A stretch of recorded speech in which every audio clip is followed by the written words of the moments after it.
distinguished honor to have the head coach of the Tennessee Wesleyan Bulldogs, Mr. Billy Berry. Coach, do you have good cell phone reception in Montreat, North Carolina right now? So far, so good. Yeah. So far, so good. Well, it's Cody Butler Day here in Lawrenceville. We're honoring the man, the myth, and obviously the legend of what's created NAIA ball. And I know you have had good communication with him throughout the years. Kind of describe your relationship with him as the head baseball coach at Tennessee Wesleyan.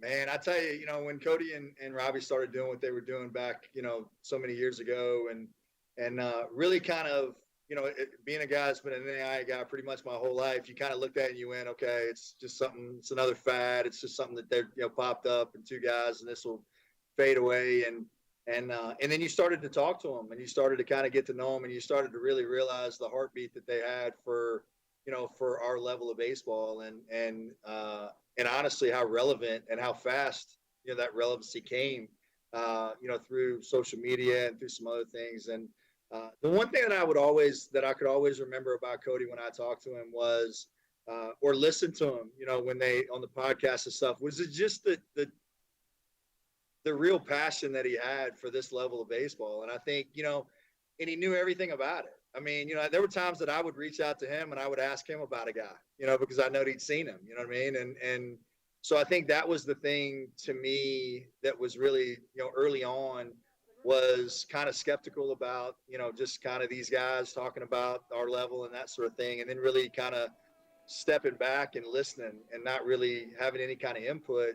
And then really watching and seeing how, uh, how much they knew about what was going on, and then really to watch the transformation of what they've done, for our level, and to really, they've done more for our sport in the short bit of time that they've done what they've done than anybody else has done. I think, in my opinion, I've been doing this now at this level for almost 20 years, and there's not two more guys that single handedly have done more for this level of college baseball than those two guys. Because I'm going to tell you, right, if it hadn't been for those two guys, then you would not see the exposure that we get today, and you would not see people like us who are trying to upgrade their uh, their communication and upgrade their video and upgrade their, because somebody's out there watching it and they're putting that product out. So what they've done to raise the level of the people around them, I think, is a testament to NAI ball and Cody, and what they've done in such a short amount of time. Do you have a moment or a story in which like his his presence has been felt? You know what I mean? Like were your guys talking about in a locker room, or were you on a bus trip, or a parent stopped you? Like what's a big Cody Butler moment for you? I think for me, the biggest Cody Butler moment was, I remember that they had me, they did their preseason stuff in 2019, and Robbie picked us to win it. Cody didn't. And so I remember texting every time we'd win a big game. I'd text him and I'd be like, we're just messing with him and that sort of thing.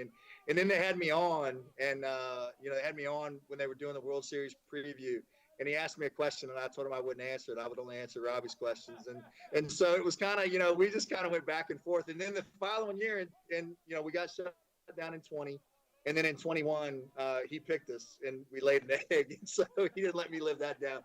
The thing was, man, the one thing that I could say about Cody in the stories is when you talk to him, you always knew where he stood. I mean, there was always friendly banter that went back and forth, man, and he could give it and he could take it.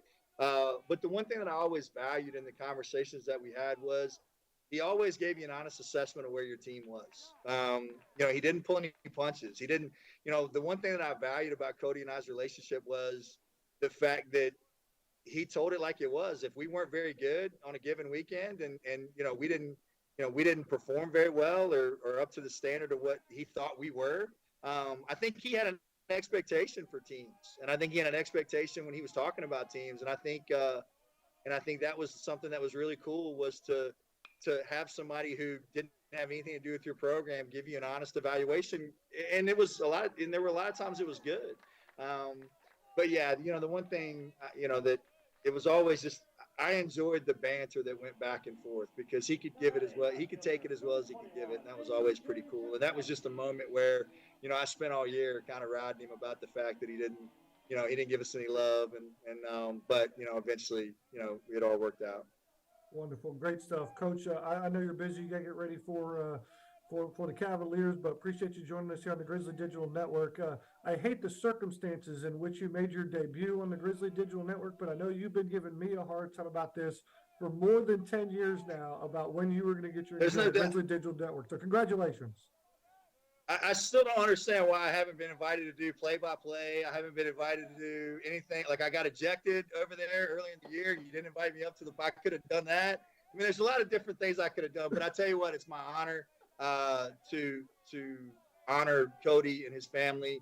What you guys are doing is incredible. So it's a testament to you and to Sheets and to Darren and everybody over there. You guys have always been a class act, and I wish we could be there in person to honor him, but I appreciate you giving us the opportunity to honor a guy that I think has trailblazed our level along with Robbie. And I saw Robbie's going to be there this weekend, so I think that's awesome.